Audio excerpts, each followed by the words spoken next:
Yeah.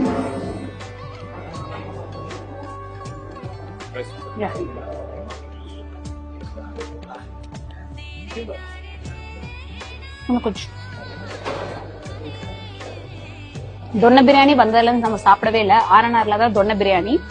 இது வந்து boneless chicken தொன்ன biryani அப்படின்னாங்க. தொன்னை தான் இருக்கு உள்ள. அது மேல அதுக்கு கப்பு உள்ள தொன்னை, அதுக்கு மேல ரைஸ் அண்ட் கிரேவிஸோட தந்துருக்காங்க.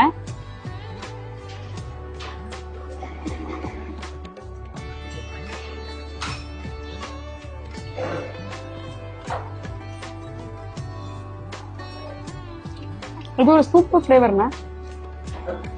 கொஞ்சம் மசாலா இதுல டாமினண்டா இருக்கா. ரைஸ் வந்து கொஞ்சம் சட்டிலா செம்மையா இருக்கு. அதையும் இது மிக்ஸ் பண்ணி சாப்பிடும்போது அருமையான சுவை. கொஞ்சம் காரம் கூட, ஏன்னா பச்சை மிளகாய் காரம் இதுல இருக்கு. ஆனா நான் இன்னும் பெங்களூர் வந்ததுல இருந்து சாப்பிட்ட எல்லா பிரியாணியுமே ஒன்னு